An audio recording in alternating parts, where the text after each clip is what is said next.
gonna do the show. Hello, everybody, and welcome to Fort's Comic News, episode 46, 47. Yeah, sounds about right. Yep. All right, we'll go with one of those. I am Chris, alongside this guy. And we do know the episode number, but I think we've consistently for 46 episodes, or 47, maybe, we don't know. We've just always started the intro like that. Like, I don't know, is it episode 1 or 2? I don't know, I can't remember. It's 46. So I think we're just consistent. Yeah, see, I knew that. We're going to just consistently pretend that we don't know when we do know, or maybe we don't actually know. But there's a lot of news to talk about. New York Comic Con was last weekend. Lots of trailers dropped. Lots of news dropped. Screw our own lives. Let's just get right into the news. Let's do it. Start with the DC. All right. The distinguished competition. We're gonna do the best news first, is what he's saying. We're gonna talk about DC. I'll accept the worst for first. That's whatever. Dark Knight Metal is getting an exclusive soundtrack, which is pretty awesome. I think it's awesome that Capullo found a way to make them create a metal soundtrack for Dark Knight Metal. And I don't.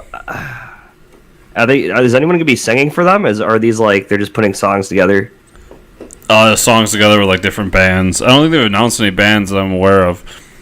But are they all just gonna be like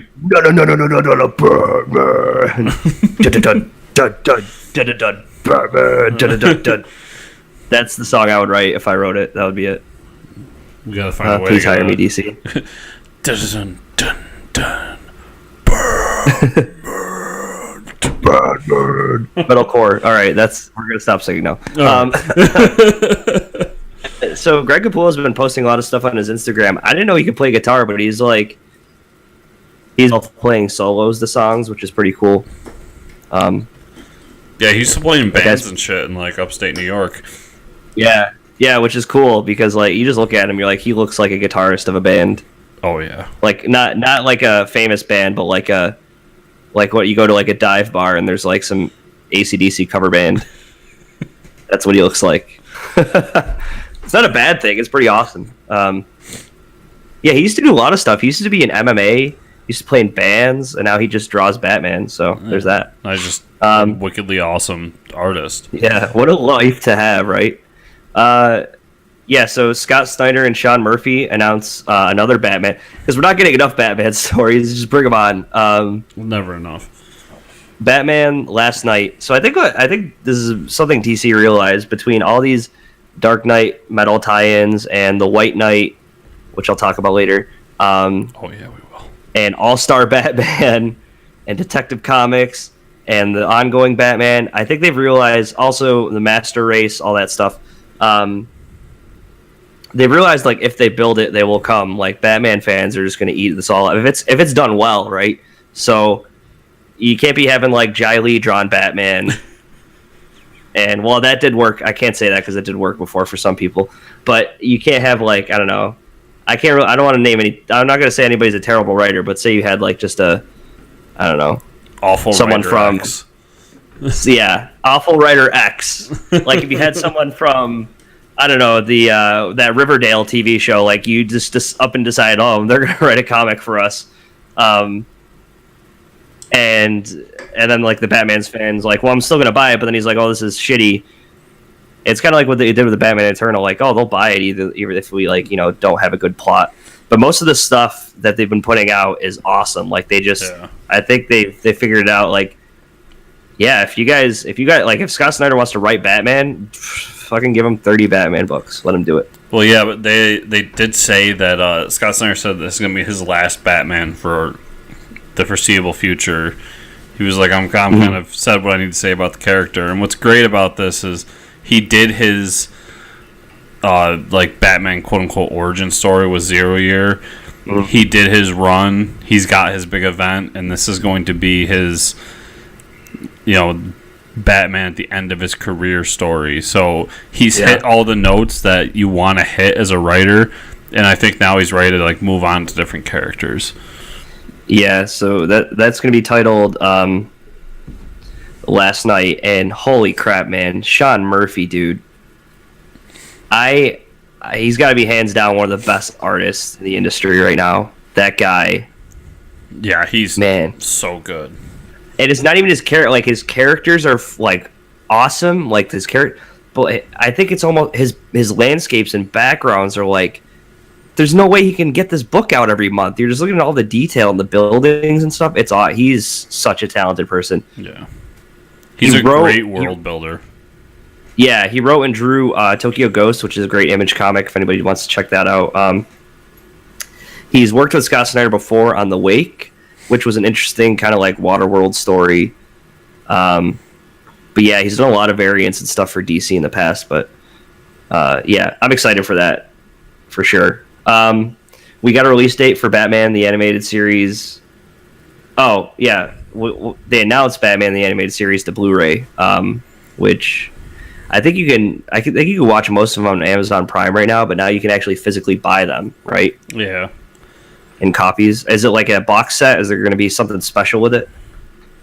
No, just standard re-release on Blu-ray. I mean, I figured people would want to know about that because people go nuts for like Blu-ray releases.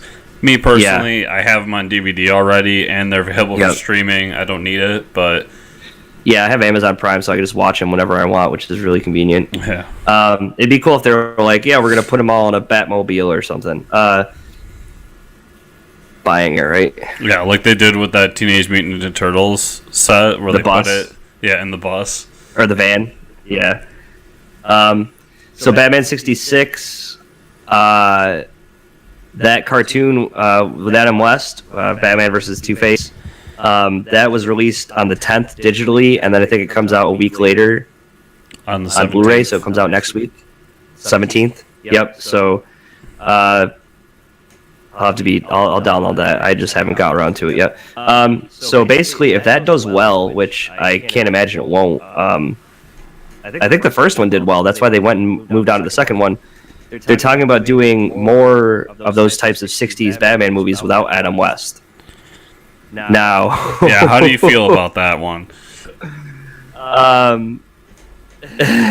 The only reason I would want those movies is for more Adam West. Now we bring up a good subject though. Like, do you bury the 60s Batman? Like, do you bury him with Adam West, or do you? Is it the same? Is it like, because over the years, himself like he transitioned into the old Batman. Like, is it even worth it to get some like 20-year-old kid that sounds like Adam West to be doing these voiceovers? I don't know. Yeah, I kind of feel like that universe can still exist in the comics as it has.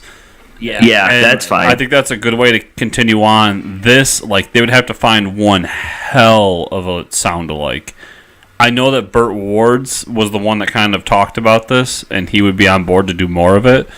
But it's, I don't know. It would have to be really, like, they can't come out with their B game. It has to be an A+. Like, yeah. It has. There's no like half-assed impression of him. Yeah, I guess I really can't make a decision if they drop a trailer that's like, hey, it's 60s Batman with the Legion of Superheroes cartoon, and like I can't tell the difference. Yeah, I'll probably watch it. Yeah, I mean the first one at least I'll watch because morbid curiosity is going to take over. But it's really the fourth one that's going to determine whether I would continue or not. Yeah. All right. So a couple trailers dropped this weekend. Just a couple. Just a couple. Justice League finally dropped. And holy crap, let's talk about something right now. DC listened to their fans because like the amount of shit they got for the Batman vs Superman trailer, like spoiling Doomsday. We still haven't seen Superman. Like, they showed So let's talk about this trailer, okay? Initially, they showed Superman, but they didn't, all at the same time. It was like the best way to be like, yeah, we did show Superman in the trailer, but we also didn't show Superman in the trailer. So now they're just like, yeah, screw you fans, you can't be mad about any of it.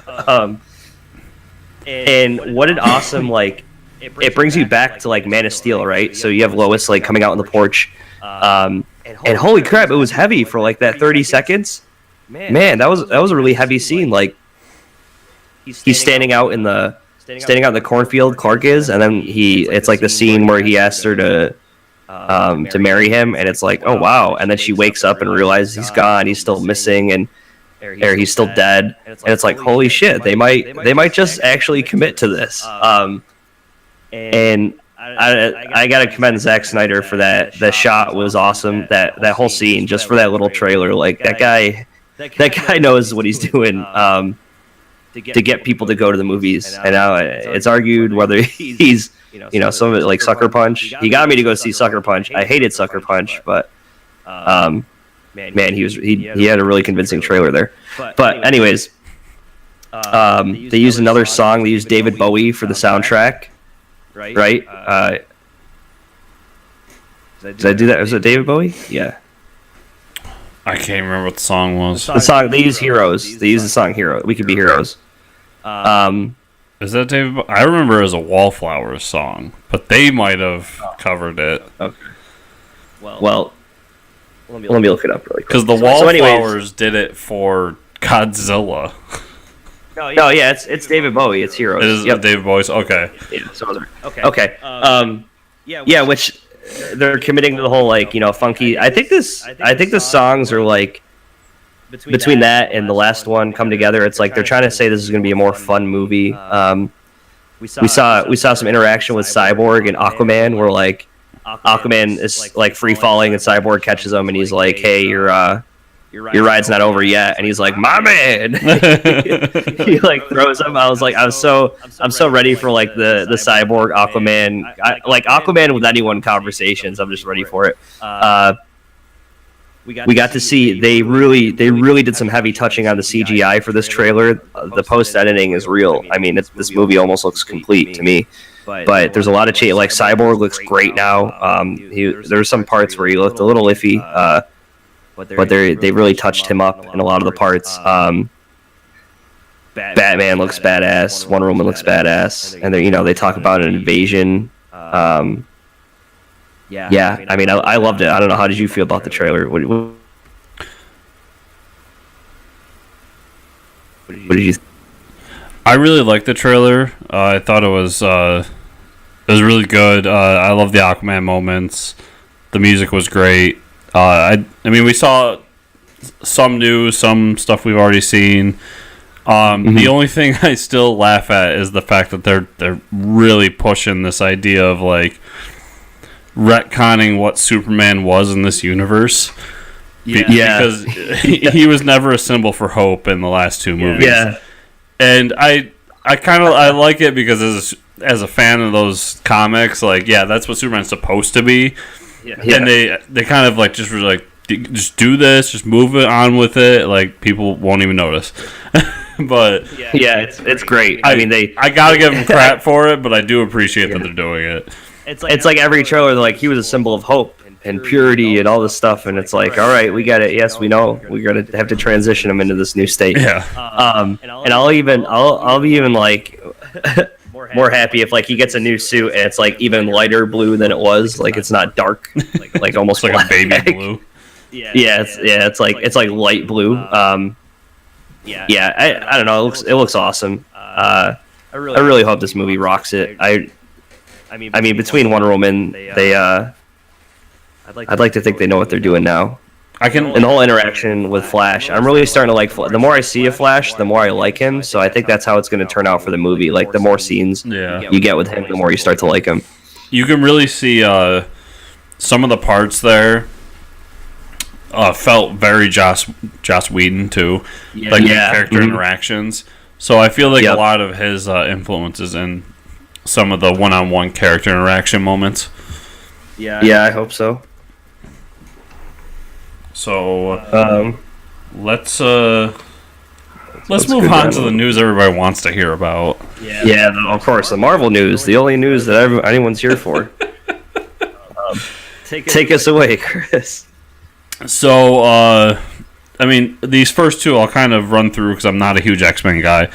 But Legion is getting a miniseries done by, and I forget the guy's name, but it's the guy who wrote Ecstatic.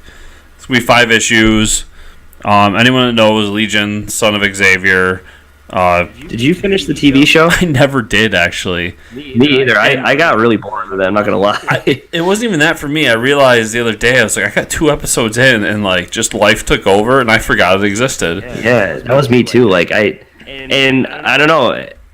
Yeah. Anyways, continue. I want to finish it one day, but now, I mean, we'll talk more TV next episode. We got so much news, but now like so many shows taking over, it's gonna be tough. Yeah. But so, I mean, that looks interesting. And then the one that intrigues me, because this was announced, Rogue and Gambit are going to get an ongoing series. Yeah. And ever since I was a kid, I've had a fascination with Gambit. Yeah, Gambit was the coolest X-Men when I was a kid. Yeah. Just because he had the playing cards. Yeah, because he had like the exploding playing cards. And so when I saw that, I was just like, oh man, that might be one I have to check out just because I like Gambit so much. I remember when I first got back into comics, I started reading Gambit. Yeah, I read a Marvel book, but it was like right when they retconned him into being like an international spy. I remember that. Remember that? Yeah. So I guess it was a really good. Series. Like people loved it, and I think it won some like New York Times bestseller. Blah blah blah. And it's like because they just turned him into 007. I was like, so like the first few issues, I'm like, this is not. I don't know what happened, but like he used to have a staff and throw cards. I'm like, now he's like, it was literally what they did with Nightwing, right? Yeah. They did the same exact thing. Yeah. They put Nightwing in a really tight black jumpsuit and gave him a pistol, and he became like a secret agent. It was the same exact storyline. But anyways, so the twist with this one is that it's going to focus more on. I mean, these two are going to be a team up, and there's going to be superhero stuff, but they're going to focus a lot on the relationship of Gambit and Rogue. So that should be interesting. So you like Mark Millar a little bit, right? I love Mark Millar, whatever. So I never met the guy to ask him how to pronounce his last name because I've heard it pronounced several different times. So have you ever read Old Man Logan? Yes, I read it years ago, maybe a few years ago now. So I probably have to reread it. Okay, I have never read it, but they did announce that they were doing a 12-issue miniseries called Old Man Hawkeye that takes place right before Old Man Logan. So everybody's turning old. Yeah. And so I've heard... Is Mark Millar writing it? No, he's not. Well, I'm done. Okay. But I heard that in Old Man Logan that Hawkeye has the Spider-Mobile. And if that's true, and that has something to do with this book, I might be in just because the Spider-Mobile is awesome. I don't have any interest in Hawkeye as a character at all. Very few do. And even Marvel Studios is like, in the movies, is like, I just shoot arrows, guys. Like, why am I here?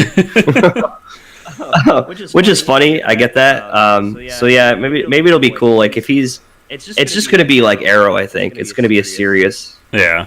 If there's something there, I mean, I don't know. Hey, maybe it's awesome though. I don't know. Maybe it's gonna be great. That's interesting though that they're trying to get more Hawkeye fans there. Didn't Matt Fraction do a Hawkeye series? Yeah, and it's supposed to be really good. Yeah, I've heard that was amazing. So maybe I'll give it a shot. I don't know. Yeah, and it's done in that one I wanted to check out because it's the art is very like pop art style, which I it's pretty cool style. And then to wrap up kind of the Marvel news that I gathered, so they were going to show the Punisher trailer and then announce a release date, and it was decided at the last minute before New York Comic Con that they're not going to show the trailer, and that the release date has been pushed in wake of what happened in Las Vegas. I mean, which makes sense. This always happens with something like that. I mean, we all remember Boondock Saints and so on and so forth. Yeah, all that stuff happens. So I mean, I guess that makes sense. I mean, it especially makes sense if they were like, okay, we're gonna release the release date. Just kidding, it's out on Netflix right now. Which because it looked like, I mean, it's been in the works for a couple years now. I would say a couple years. I get the feeling from how it was handled that that's exactly what was going to happen.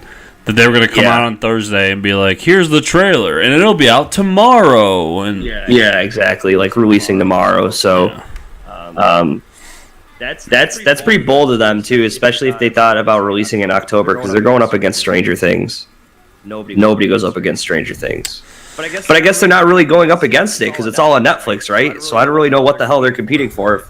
I don't know. I don't understand Netflix metrics at all. They don't release any info on it, so it's like you're also like you're talking about a binge service, and I feel like everybody would get through it in a weekend and then be ready for Stranger Things. Also, mind you, I haven't watched Stranger Things, so I'm not comparing quality here, but I think when you put that Marvel logo up front, you automatically trump everything else in existence as far as TV and movie. Yeah.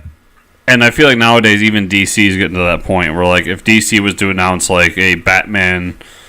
let's not even say Batman. What's a Punisher of DC? Deathstroke. Oh, yeah. Okay. If they were announced a Deathstroke TV show that was going to be exclusively on Netflix, like, everybody would flock to it.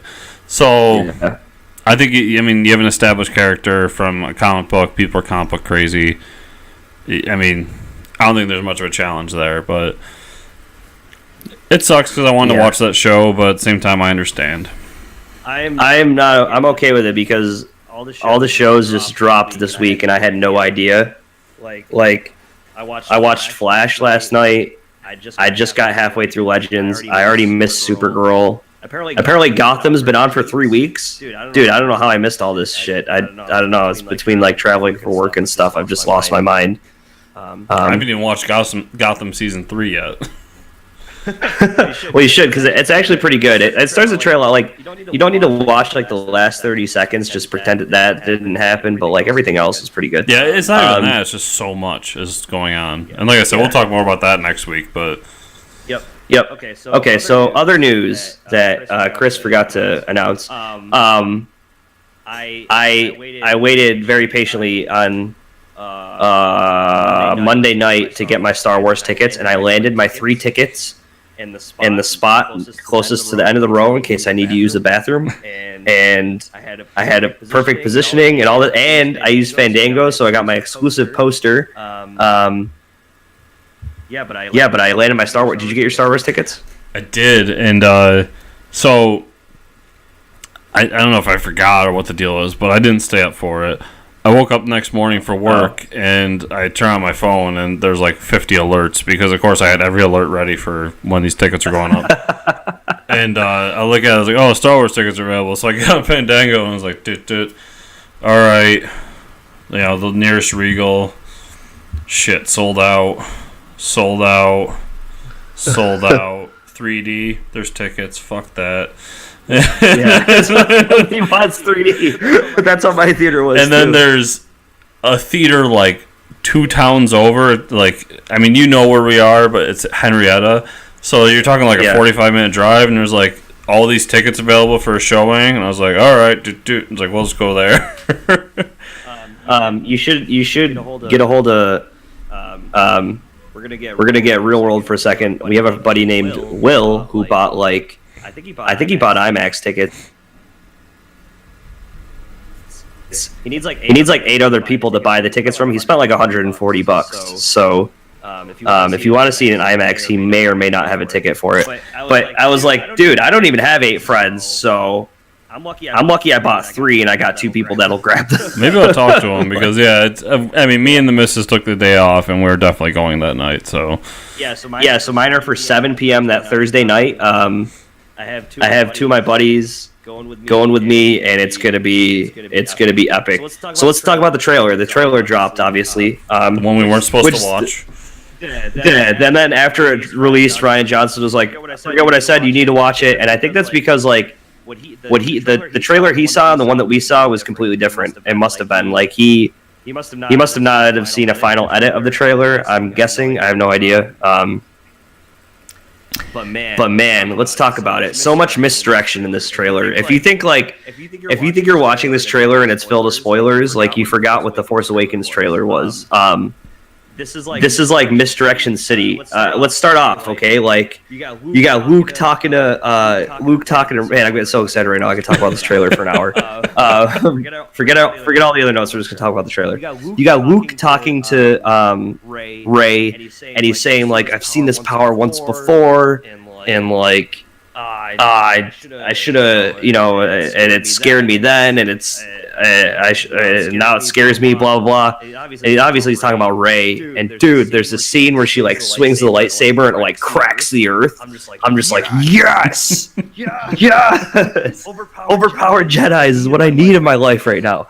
So that, I mean, dude, you gotta take over because I'm just like. So I don't even know what to talk about. I'm just so excited. Yeah. So let's see. Go through. Yeah. So you got that.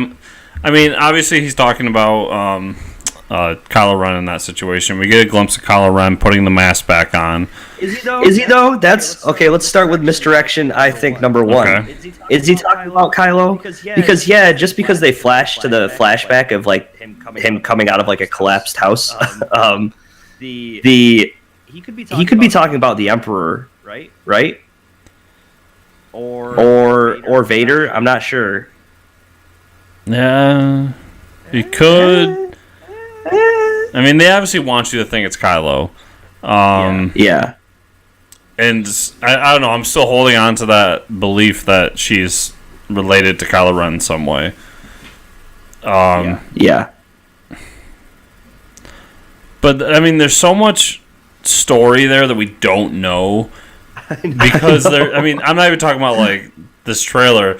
Like, we have a gap in history in the Star Wars universe right now. Like, we don't really know what Luke was doing all that time. So, did he just train Kylo? Was there someone else that he's trained? Like, what was he doing that whole time? Apparently in the Jedi or like the Jedi rule book is like you do some things, and then you put like some old raggedy robes on, and you sit in a cave for like 25 years. About right. And then you come out and you do something, and then whatever. And then you sacrifice yourself to help the guy or girl that you're helping. Yeah, but think about it. Like, let's talk about this really quick. Obi-Wan, old raggedy robes in a cave. Yoda, old raggedy robes in a cave. Luke, old raggedy robes in a cave. I mean, he picked like the nice island setting, but still, he's in a fucking cave. Yeah. Like, I mean, at least he's got a beach. Yeah, at least he's got a beach. He goes surfing in his spare time. So we see a lot of the First Order and them kind of arming up for something. So I get the feeling there's some sort of battle that's going to happen in this. And they really hint towards that Kylo's mission for this movie is to kill Leia. Yeah.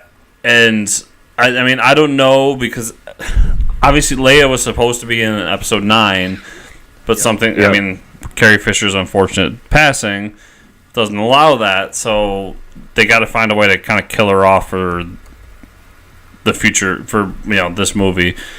So whether or not that'll happen or not, that was definitely hinted very heavily. We saw, what are they called? The Pogs or the Porgs? That's what it was. The Porgs, they're fucking adorable, and yeah, they look awesome. So let's talk. Okay, let's rewind a second here. We do get that glimpse of Kylo flying the ship at Leia, and he's basically saying like to achieve a higher state to become a full Sith Lord. Because it seems like that's what he wants to be. He has to kill his mother as well. But for a glimpse there, we see him like have an internal struggle of like, damn, I killed my father, but like now I got to kill my mother, and she's not even fighting back, So there seems to be there's the pull to the light, and he's trying to extinguish that. Another cool thing, we see the scar on his face. He's got like carbon fiber in the middle of his face. Where he got cut by Rey. That was pretty neat. Captain Phasma's back. Yes. With a spear. Like she's like fuck you shooting guns. We use my spear, like. And she was fighting Finn in that too, and Finn had the riot. The riot. They brought back the riot baton used by that stormtrooper, and like, that was fan service. That's total fan service. And like seeing Captain Phasma with the spear, it almost makes me wonder, like, are we gonna see her like go full, like, because we didn't see that much of her, right? We didn't see her go crazy, and she's supposed to be the commander of the troops. So if we see her like go full John Wick mode, where she's like pulling guns and gadgets like left and right out of her suit, or just like beating the shit out of like 30 people, like I need to see that. Well, she's definitely gonna have a bigger role in this movie. I'm excited. Plus, like Brienne of Tarth, like Gwendolyn Christie did so much choreography for Game of Thrones with like sword fighting and all this stuff. Like, how do you not have her wielding some type of like medieval weapon to kick people's asses? Oh man. Okay, so that's great. We get Luke still being like, nah, I can't help you. I don't know what to do. Like, we still have him doing that. And then we get to see Chewie. Chewbacca looks awesome. He looks real healthy, and he's got a new pal. He's got the little what did I call it? Borg, which is a little cute Furby thing. Finn looks all dressed up. We see Poe. Poe's doing the Resistance thing. It looks like he's still a pilot in the Resistance. Much hasn't changed with him. We still haven't seen who's flying the Millennium Falcon, right? Someone's flying the Millennium Falcon, and it's not Rey, because she left. Like, she's at the island. Oh yeah. So could it be just Chewie? Yeah, maybe. I don't know. It's so much misdirection. Yeah. Okay, and then the final part of the trailer. We didn't even talk about the Snoke parts yet, but Snoke gives this monologue of like, you were always, I saw great. He opens up the trailer saying like, I saw great, I don't know what, power in you or something like that.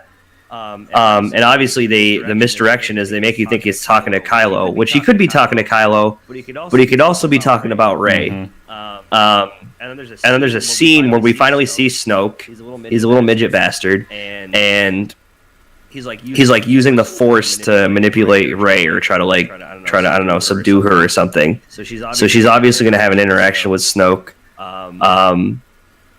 Then the end, she says like, I need to know my place in all of this.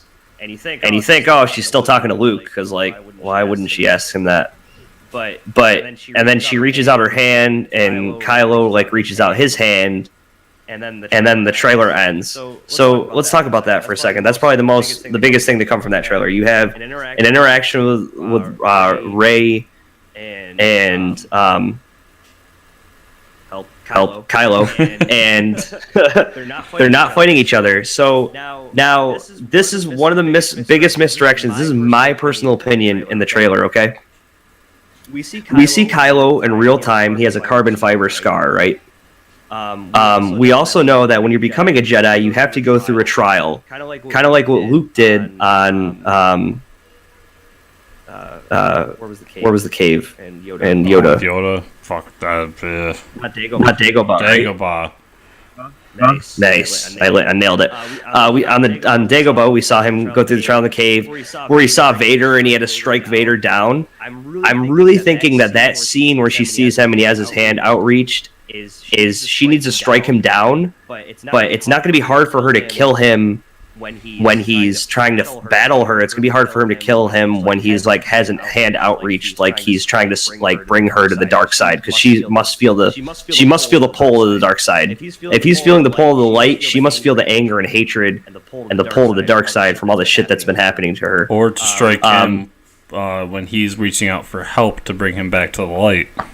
Yeah, but I don't think that scene is real at all, because if you notice his scar in that scene, there's no carbon fiber there. So either it healed, or that's how she's envisioning, or that's how the cave is working her trials, because like they haven't seen him since she sliced open his face. It's different. His facial, the scar's not there. So I don't know what that means. It would make sense to me if they redid the whole thing. With if it's going to be like a copy paste of Empire Strikes Back, which I hope it's not, we're going to see something like that. And the reason for Luke being on this island is probably because it's really in tune with the Force. Like it has to be some type of old Jedi temple or something like that. But that's just my take on it. And I completely forgot to mention the little snow dogs that we got to see, which were those are cool, fucking awesome. Yeah.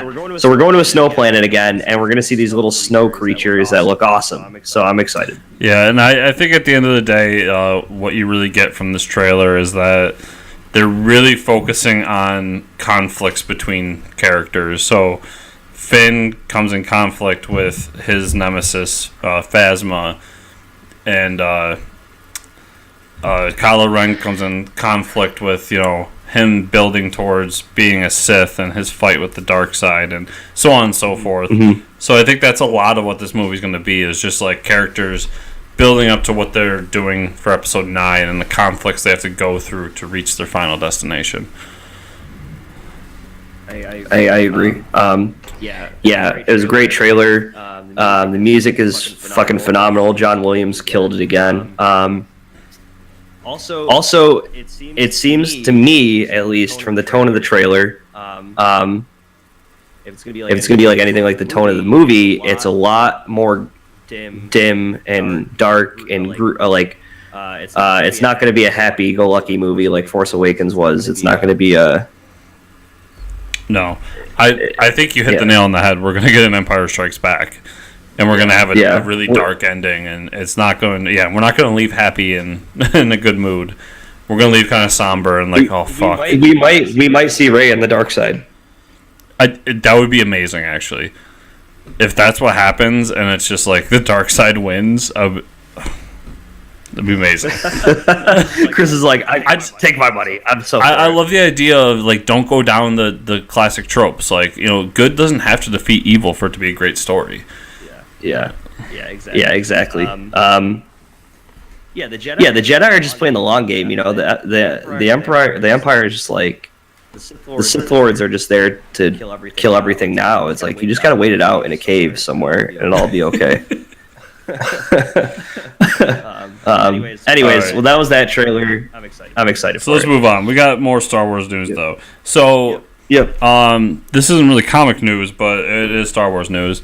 So Timothy Zahn is coming back, and he's writing another Thrawn novel entitled Thrawn Alliances, in which Thrawn has to team up with Darth Vader. Aw, snap. Yeah. That's all for that. All right.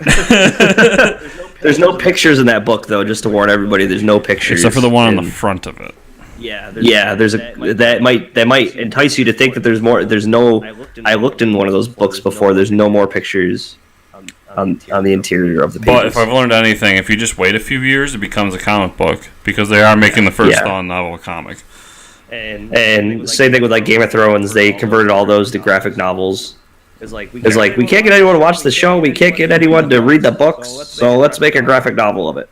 All right. Robert Kirkman announces Oblivion song. Have you heard of this Robert Kirkman guy? Yeah, he's a pretty good writer. Independent writer. It's a dimension hopping comic, right? Yeah, post-apocalyptic dimension hopping in the year 3000. And no, it's not Rick and Morty. It kind of sounds like Rick and Morty dimension hopping. But anyways, what if it's just adult Rick and Morty? What if he just got really stoned and was just like watching Rick and Morty and was like, I could do that. Yeah. Better. I'm fucking Robert Kirkman. It isn't exactly a post-apocalypse story. It's a post-something story taking place 10 years after an event destroying a major American city. It asks questions about how easily you absorb history, making changes into the fabric of our daily lives. but it also has bug-eyed monsters, untrustworthy survival groups, and a hero with a cool cape. And no zombies. No zombies. Thank God. He did say that. Yeah. So I mean, I'm gonna buy it, obviously, and he's done writing Invincible, so maybe this is his next best thing. I'm gonna tell you right now, issue 1 is gonna sell like 60 to 80,000 copies easily, just because it's #1 with Robert Kirkman's name on it. Oh yeah, and it's probably gonna be picked up for a TV show by issue 4. It's probably already a TV show. It's already a TV show. Here's my synopsis. Make this a show. Yeah, he doesn't even have a script for it yet. They're like, we made it a TV show. We have a pilot. This is it. I'm looking at all the screenshots of the art. The art's really good. The art's done by where is it? Lorenzo De Felici. And I remember us trying to pronounce that name before. So he's done stuff. Yeah, the name sounds familiar. Yeah, I just can't remember what he's done. But yeah, I'm excited for that. I'll definitely be picking it up. Are you going to be picking it up? I mean, hands down. All you had to say was Robert Kirkman. Yeah. You just said Kirkman, and I bought it. And I'm excited for it because Kirkman hasn't done I think the last new book he started was Outcast, and that was 4 years ago. Yep. Oh man, I can't believe Outcast has been out for 4 years. So it's been a while, and I've enjoyed almost everything. I mean, Outcast admittedly wasn't for me, but I love Super Dinosaur. Obviously, we love Walking Dead. I love his Marvels. I mean, it's fucking Robert Kirkman. Of course, I'm buying it. It's Robert Kirkman. So speaking of Walking Dead, they finally announced The Walking Dead and a Fear the Walking Dead crossover. So those 2 seasons, or is it 3 seasons? I don't even remember. However, how much Fear the Walking Dead you watched, it's definitely worth it now because they're crossing over. Because one character is coming over to. They said one character from one show is going to go to another show. That's their crossover. Don't worry, everybody. No musical episode. Don't worry about it.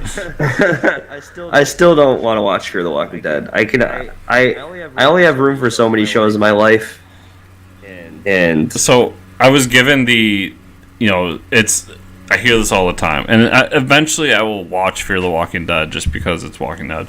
But somebody said to me, I was like, yeah, they're crossing over, and I don't know, I haven't watched Fear the Walking Dead, but it probably won't matter. And the words were, you have to get into Fear the Walking Dead, because they're in the 4th season. It's like, dude, at the end of the 3rd season, it gets really good. And I was like, so I gotta watch 2.5 seasons of crap? Yeah. I mean, I don't know. I never watched any of it outside the pilot episode that didn't capture me, but that's just always the funny statement of dude, it gets really good towards the end. Listen, we're not trying to shit on it at all. I know there's people out there that The Walking Dead is their favorite show.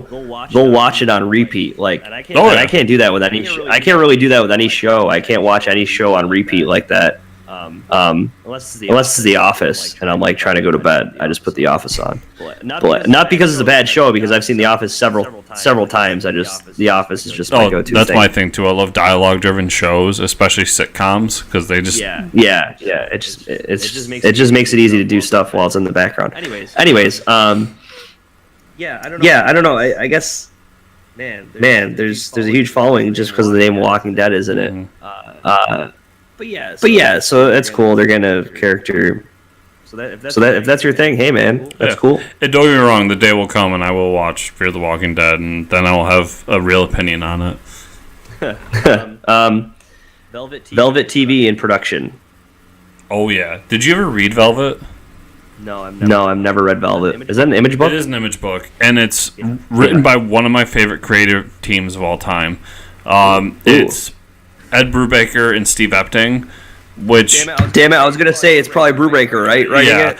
And if you don't know that team up, those are the guys that wrote Captain America during the Winter Soldier era. And he's currently writing... Isn't he writing Dead and Dying or something like that? Oh, man. It's an Image book, right? Yeah. The Dying and the Dead? Yeah, that's what... No, The Dying and the Dead is Hickman. I think it's Dead to Rights. I can't remember the name now. I fucking love something with death. Yeah, there's been so many Image books with death and dying and whatever it is. If it says Ed Brubaker on the cover, just buy it. It's fantastic. This one is kind of the idea of a female James Bond, but the twist here is that what it actually is. That's a wrong synopsis. Actually, This is M and James Bond, or Moneypenny and James Bond, have a relationship, and Bond is killed in line of duty, and then thrown under the bus and kind of made out to be a traitor. And Moneypenny goes, "That's not what happened," and then just goes back into action and just tries to clear his name.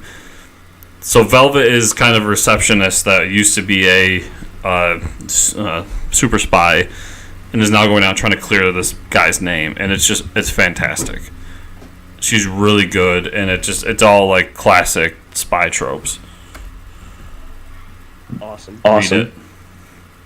I think I read the first issue. I can't remember. And Steve Epting is amazing. His art is fantastic. I can't remember if I've seen stuff with him. Anyways, you've seen images of him because he did like Winter Soldier and the Death of Captain America and stuff like that. A little trailer, a little teaser trailer that I missed. Coming to Sci-Fi, the Happy Show is finally coming. And according to Chris, the trailer is re-donk-ulous. There's no other way to explain it. Yeah, it really is. So if anybody doesn't know, that we'll give the quick plot synopsis, and you can go look up the trailer right now. Show's called Happy. It's a Grant Morrison, Frank Whiteley. I believe so. Yeah, we're gonna say Frank Whiteley did the art because he should have if he didn't. If he didn't do the art, he should have. Anyways, it's the book about, there's this rundown cop. He's a piece of shit. He's a drunk. His wife left him, and he gets visited. I think he's like overdosing on pain pills or whatever, pops pills. And he sees this like imaginary friend. Well, it happens to be this little girl who has this imaginary friend, and is trying to lead him back to this little girl who gets kidnapped into like a sex ring.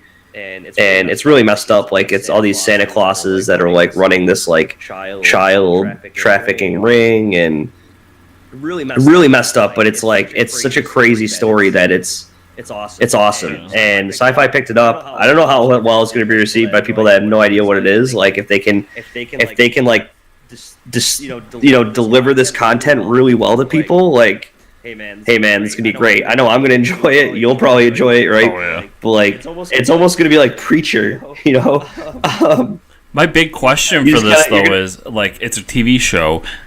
Yeah. Are they going to do a limited run, or are they going to try to do seasons? Because this is a 4-issue thing. Like, it's one and done story. It should be like one season, and that's it. Yeah. That's it. But then it's like, how do you build a viewership with just one season? So I don't know. It's a tough thing, but I mean, there's a great story there. I have one request of this show though. If you remember, back when you were reading the issue, there was a poster in the background in at least one panel in every issue that had Grant Morrison in it. Yeah. So I demand that they put actual posters of Grant Morrison in the background of this TV show. Yeah. If they don't do that, it's like, I'm not even gonna watch the show. It's just a waste of time. Yeah. It really is. And then he put himself on the cover. Yeah, he did. One of the issues. There's only 4 issues, but Grant Morrison, that bald bastard, put himself on. I think it was like the 3rd issue. He was like holding a bloody like power drill or something. If I remember correctly. And the casting is perfect. It's I'm bad with names, but the guy it's that feller from Law and Order. Yeah, it's the guy from Law and Order SVU, right? Yeah. And then who plays Happy, the voice? It's a comedian. I'm not sure. And it's a really popular comedian. But the choices they made were perfect. Like, those guys are gonna pull it off. Yeah, I have no doubt. I mean, I haven't watched a sci-fi show in about 10 years. Battlestar Galactica. I never watched it. Oh, you're missing out. I know. That's what I've heard. But oh well. I'll get to it one day. Gotta re-up that subscription to Sci-Fi. All right, so let's talk about comics. Do it. The White Knight came out was I can't. I'm just gonna talk about these comics, people. They're from the last couple weeks. Oh man, let me turn around here and just conveniently grab my comics that were all sitting here. I haven't read some stuff. I'm kind of all messed up. So I did read volume. Like I was on the plane to Florida, and I read volume 2 of Lock and Key because I got a good deal on it. I'm slowly buying the trades of Lock and Key, and that book is fantastic. Joe Hill writing it, and oh my god, Gabriel Rodriguez doing the art. Fantastic stuff. Anybody, especially for like October, it gets you really in the Halloween mood and stuff. You got to read it. Batman the Dawnbreaker, dude. These lenticular covers, though, like, come on, it doesn't get any better than this. Do you have it in your hands? Yeah, I do. So if to take anything away from Batman the Dawnbreaker is like he gets his own oath. And let's just read his oath really quick. Everybody already knows the Green Lantern oath. We're gonna read the Batman the Dawnbreaker oath. With darkness black, I choke the light. No brightness day escapes my sight. I turn the dawn to midnight. Beware my power, Dawnbreaker's might. Holy shit, that's cheesy. But man, it's awesome. I choke the light. Oh my god. And it's so awesome. I love it because it's him creating darkness. Like, he's just decided that there's no more light, and he's just going to create darkness, and he brings people into it. And it's, dude, probably my favorite of the 3 we've had so far. Oh man, there's a lot more depth to this character than the other ones we've seen. Like the other ones, he's just like, no, I'm being selfish and I want this. But he basically receives the Green Lantern ring after his parents are killed in this alternate universe, and he just starts killing. Commissioner Gordon's like, this guy's bothering us, and he goes and kills him. He's like, this guy's bothering us. He goes and kills him. He overrides the willpower of his Green Lantern ring, and we see him take probably the best scene I've seen in a comic book in a while. He grabs Penguin, brings him up to space, and throws him in a meteor shower. So he's ripped apart by meteors. Like, it doesn't get more metal than that. Like, holy shit! Like Dark Knight Metal. Like, that's. They got it. And then it ties in at the end. Dr. Fate, or actually the Green Lantern's fighting the Green Lantern, and like what Dr. Fate did with the other issues is he's like, no, the multiverse needs you right now, and he's stealing people. Which leads me to wonder: is this the Dr. Fate from the JSA? Possibly. Because he's transporting people to another dimension. We haven't seen any JSA characters. Well, besides like what they tried to do with like Earth 2 Society. Yeah. What if this is them bringing back the JSA? Oh my god! I just got goosebumps. Like he's bringing him to a portal in another dimension. Like, what if there's the dark dimension, but what if that's where the JSA is? Like, Dr. Fate has kept them in his amulet, like safe. Like they didn't know where to go after they lost their universe. Man, my mind is blown. I didn't even think about this yet. Holy crap. Anyways, that was really good. Fucking awesome. So there's a couple books I'm behind on. I haven't read All-Star Batman number 14 yet, but I heard it's really good. I haven't read Paper Girls number 16, but I mean it's got like giant robots on the cover, so I'm sure I'll love the issue. Damn, I got a lot of books here. Superman number 32. Do you want to talk about it? Because I haven't read it yet. You can talk about it. I haven't read it either. Oh, okay. Well, all right, kids. Batman fights Deathstroke on the cover, so I'm sure that's. I mean, the last issue we saw, he was like Deathstroke was going to kill Lois, so. Walking Dead. We can talk about this book, right? Walking Dead number 172. 172. We got to see some more of that new character. Right. Yeah, she seems interesting enough. She's kind of just like joined the group, and now she's like stabbing zombies with Michonne. Nothing really crazy going on there. I think they're like finally done rebuilding. What it seemed like they're finally done rebuilding. I don't even know which town they're in anymore, honestly. I think that was a hilltop that got destroyed. Yeah, I have trouble keeping track whether they're Hilltop or Alexandria. I have no idea. Then we see some jealousy thing between that girl that Carl's banging and Sophia, right? That's Sophia. Yeah. We haven't seen Sophia in a while. Like it was almost like the writers were like, "Oh man, it's been 30 issues. We forgot about her. We should probably write her back into the book." Because I was like, "Who's that girl staring at Carl?" And I'm like, "Oh, she has freckles. It must be Sophia." As you know, like Sophia's not in the show anymore, but there's some jealousy going on there. So I don't know if those two girls are going to end up fight. Rick is really depressed about the death of Andrea. He's been like sleeping on her grave. That's really sad. And then the end, we get Jesus is on like a patrol, or he's like leaving with some guy. So yeah, I forget the guy's name now, but there's a lot of B-list characters in this story that like I really can't remember any of their names. Honestly, like they're not that. There's nothing that really is distinguishing between the characters. My only problem with the book lately. All I remember is that's his boyfriend, and there's I'm gonna spoil the fuck out of this, but he utters the line, "Yeah, I think this one's gonna last," and that's when you know shit's gonna go wrong, and we get the last page. Yeah, I was like, oh well, now I'm gonna turn to the last page, and it's Walking Dead. So it's with the he was the Omega, right? And now he's the Alpha of the Whisperers. Yeah. It's like standing behind him with knives, and it's like... So something's going down there. Yeah. I'm basically reading this book just to get to that cliffhanger page. Is how it kind of feels lately. Yeah, I'm waiting. They announced... We didn't talk about news, but they did announce like a big event coming out for it, so... Obviously, we're in kind of a lull right now, and I'm sure this big event will be get us all excited again. I'm still gonna be getting the book, nonetheless. Oh yeah.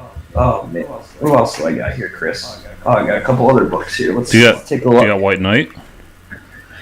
I did read White Knight. Yep.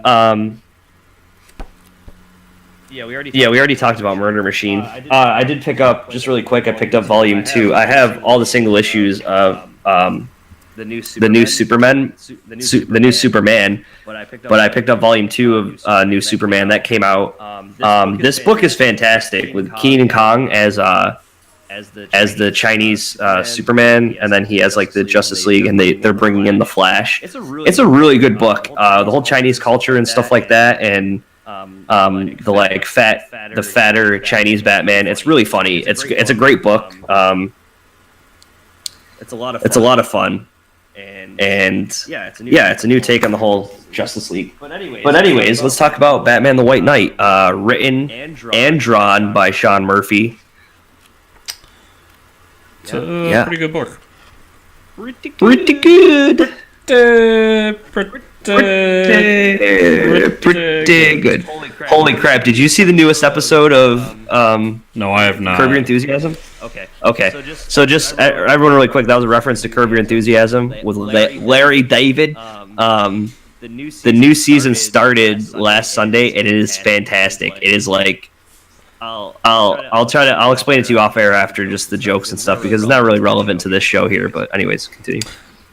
So the basics of the story is that Joker is kind of flipped the script. So he's the good guy and Batman's the bad guy. So we get kind of let's start right there really quick. So when I heard that initially, I don't know how you felt about it, but I thought we were gonna start off the story like boom. The Joker's Batman and the Batman's Joker, right? Like the Batman is the guy going around killing people, and the Joker is like he's this suave like superhero that drives a fancy car and has the butler in the mansion and all this stuff. But what they've done here is they've spun the story to where it's like, yeah, it's the Batman you know, but maybe what he's doing is kind of fucked up, right? Like, yeah. So he's not such a good guy. So yeah, basically Batman snaps and he's chasing down the Joker, and he does things that aren't very Batman-like, so something's wrong with him. And then he kind of gets to this plant that's full of this medication, and the Joker kind of tells him, like, this medicine, it'll make me normal. This is what will turn me back. And Batman like beats the crap out of him, then shoves a bunch of it down his throat. Yeah. So, which ends up putting him in Arkham and the Joker basically taking the place of Bruce Wayne. So, I thought it was a good issue. I'm really intrigued. It was a lot of setup to get to the Joker. The Joker's in Arkham. No, at the end of it, Bruce is in Arkham, isn't he? Or did I? I can't remember. Maybe I didn't. Maybe I don't remember that part. Well, initially, Joker's in Arkham, but then the pills like cured him, right? Yeah. And they and he makes a case for himself, saying like you guys are really messed up, and then Bruce gets put in Arkham. Yeah, and he basically tells Bruce that like I'm going to fix this city. I'm what this city needs, and this and that. So it was a lot of setup to get to issue 2. So I mean I thought it was good, not great. I just want to see where the story goes. We got the backstory, now I want the story. I liked it a lot. It felt a lot like Dark Knight Returns style-esque of like all these people have these conversations with Batman. Like, is he good or not? He's a sociopath that goes around at night punching people in the face. We've talked about this before. Not a nice guy. What he's doing is it morally right? I don't know. We don't really know. And this is a new take on the Joker. This Joker isn't as sadistic as all the other Jokers. This is like the 60s Batman Joker. They're like, oh, he's only really robbed stores, like he hasn't done anything besides that. Yeah, he's more like he kind of thinks of Batman as like a friend in a weird way. It's really sad. Like he's like, Batman comes and hangs out with me and I rob stores. That's like why I rob places. Yeah. Pretty good. Like I said, pretty good. I'm not trying to talk down about it. It's just it's the backstory, and it's kind of setting up where we're going to be and what the story is going to be moving forward. Batman 32. I'll talk about that really quick. The Warren Jokes and Riddles that finally finished up. It was kind of like the joke being that the Riddler and Joker get Batman in the room, and they say like, we could kill you whenever we want. We just kind of sling you along because that's like the thing you do. That's the joke of it all. And then like the Joker starts laughing at him, and he kind of sits there, and then he grabs a knife and tries to stab the Riddler, kill him because he's just like so frustrated. And there's like in between the war of the jokes and riddles, they've lost like hundreds of civilians in between it all.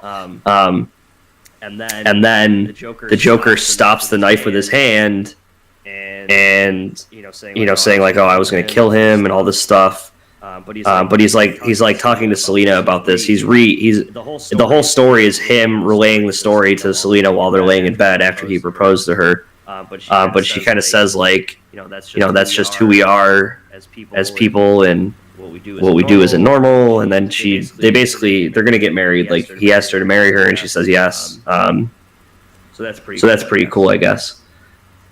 And then that was the big takeaway is like, oh, they're finally getting married.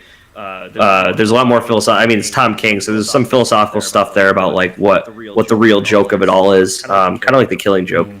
And while on the subject of Tom King, Miracle Man #3 came out, which it's more depressed, scot-free. Like this whole book is like, and he does these things when he's writing the book that's like, it's almost like watching 60s Batman. It's like, will scot-free escape this torment that's happening to him? Stay tuned next time. And like at the start and the end of the issues, it's really funny the way he does that. But basically, like Orion is getting prepared to kill Darkseid, and Scott, Mr. Miracle's like having some head issues where he knows something's up and he doesn't know what's going on.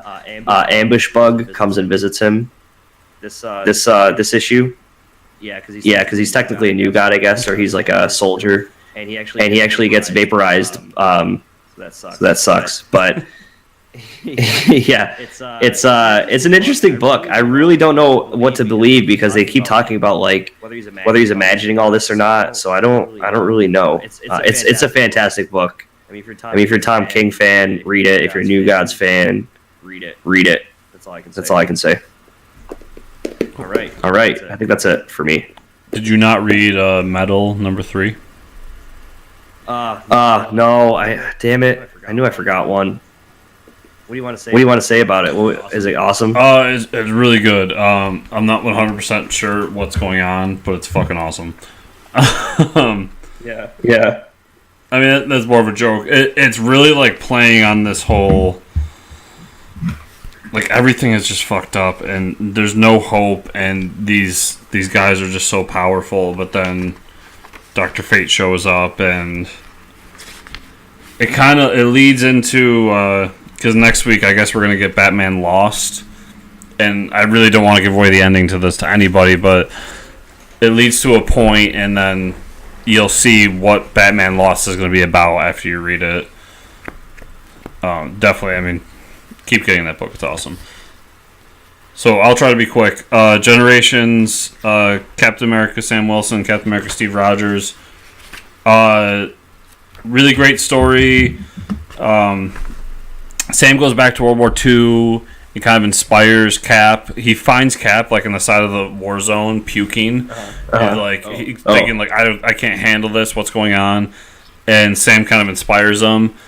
And basically, the moral of this is it kind of sums up all the generations where these characters were brought back to a time where their counterparts were just kind of figuring out what it meant to be that character. So it's kind of teaching them, like, you know, you're trying to figure this out. They were trying to figure it out at one point too, and to inspire them to move forward and create a new legacy, hence Marvel Legacy. And it ends on a really cool note that I want to get into. It's Sam giving the shield back, but he kind of like is in the air and just kind of throws it at Steve. And Steve catches it, and there's a note in there, and it's it was something that really hit me hard as a longtime Captain America fan. So I'll read it real quick. But it says, "Dear Steve, when you handed me the shield, you said you had a mission for me. Now I've got one for you. You're going to overcome this. I know you have your doubts. You wonder if you can earn back their trust, inspire them again, and I'm telling you, you will. You're going to be the hero they need, the one they've always hoped for." So it kind of sets up where Captain America is going in terms of Steve, and that he needs to build back the trust and kind of earn back the right to be Captain America again. Yeah. And that leads into Falcon #1, where Sam's moved to Chicago. He wants to be the Falcon again. He doesn't want to be Captain America, but he wants to do good. And his idea of good is to kind of take his celebrity and his power and change communities. So he goes into a community in Chicago and tries to basically get these gangs to unite and call off a war that's going on. And like any good comic, it goes bad. It's a really great intro to the character, kind of him building up to what he's going to be moving forward. And they bring about the new character, the Patriot, that he's mentoring. And to keep on the Captain America S bandwagon, we've got Fighting American #1. If you don't know, this was a character created by Joe Simon and Jack Kirby, who also created Captain America, after they left Marvel. And they wanted to keep writing Captain America, so they just created another Captain America. That's awesome. But this was a Soviet-era character, and so basically they travel forward in time. These Soviet hitmen, essentially, have found a way to time travel, and they brought Fighting American with them. And I mean, other than the basic back and forth, the really what's to come away from it is that portal has been closed and there's no way to get back. So now we're kind of in the typical Captain America-esque idea of these are men out of time. And that's what we're moving forward with it. So if you like classic Captain America style stuff, it's fun. We'll skip that one. So Darth Vader #6. What's interesting here is that Darth Vader realizes that there's another Sith around, and he's sent to fight him, and it's none other than the Grand Inquisitor. So now we're going to get a Grand Inquisitor Darth Vader team up. Oh, snap, buddy cops. Yeah, can't wait. Buddy Siths. Sticking with Star Wars, we got Star Wars 37. This is Jason Aaron's last issue. So we're following Scar Team, And it's kind of just these last couple issues have been wrap-ups to his whole story. So they're one-issue stories to the characters, kind of wrapping them up so they can move forward. And what's cool here is that one of the members of Scar Team is holding a lightsaber. And when Vader confronts him about it, because he's like, you don't deserve that, he says something along the lines of, like, I'm a soldier and I know a good sword when I see it, and this is the best you can get, so I'm going to continue to use it. And it kind of gives Vader, like, a bunch of sass and attitude. And it's really great because it's just like a stormtrooper, like, giving it back to Vader. But then when the Emperor comes around, he's just kind of, like, weak in the knees and like, oh, yeah, yes, sir, and this and that. Yeah. Really cool, like, kind of solo team war story. And next issue is Gail Simone taking over. Oh, that's interesting. Yeah. And then I've got Avengers 672, so same Avengers team, but they're doing the legacy thing, so they're doing a crossover with the champions, and it's really good. They save the world from a meteor, and they all have to work together, but like any good crossover event, in the end, they come across something that's going to tear them and force them to fight each other. Of course. But both books are written by Mark Waid, so worth looking at. And nice. Real quick, this is my last issue, so real quick, any legacy book you get, they're doing a really cool thing that I really wish DC would have done when they did Rebirth. And it's like a 3-page story that tells you a quick synopsis of what the team or the character team is and their backstory. So it's literally cool. 3 pages, but it tells you like so much as to who these characters are and what their history is. And it's been in every legacy book I've read so far, so I assume it's in all of them. That's it. I'm hungry. So, Mike, where can I find you? You can find me at Ricker621 on Instagram. We'll talk about TV shows next episode. Yes. Yeah, it's like Flash and all that started up, and there's just so much to talk about right now. We kept that on purpose because there's so many that came up, and there's so many that we have to talk about. So we want to do it all in an whole episode. Yep.